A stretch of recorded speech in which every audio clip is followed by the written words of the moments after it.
ज्यांच्या परिसरात चिमणी होती ते घरांना आजूबाजूला छावणीचं स्वरूप आलं. अहोरात्री लहान मुलांना आयानं बाहेर काढलं की आम्ही चिमणी काढतो, तुम्ही घर रिकामा करा. जणू काय युद्ध होणार होतं असं वातावरण निर्माण झालं. आणि काय झालं शेवटी विमान लँड पण नाही झालं, टेक ऑफ पण नाही. अजूनही त्यांचं टेक ऑफ आणि लँडिंग हवेतच आहे.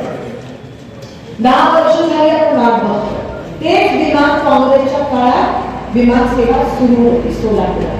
शिंदे साहेबांनी एनटीपीसी आणली. त्या एनटीपीसी मुळे आजूबाजूची अक्कलकोट तालुक्यातली जी गाव आहे, प्रत्येक गावातले 10 तरी युवक त्या एनटीपीसी मध्ये कामाला आहेत.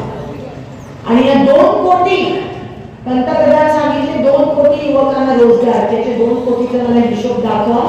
सोलापूर लोकसभेत किती मुलांना युवकांना रोजगार मिळाला त्या 2 कोटी सांगा कसं. महागाई कुठे कमी, उच्चांक जसा उन्हाच्या तापमानाने उच्चांक तसा महागाईने उच्चांक गाठला. शेतकऱ्यांना पीक विमा नाही, दुधाला दर नाही, कांद्याला दर नाही, कांदा निर्यात बंद, तुमच्या चाऱ्याची निर्यात बंद, कांदा मार्केट यार्डमध्ये सडक पडला.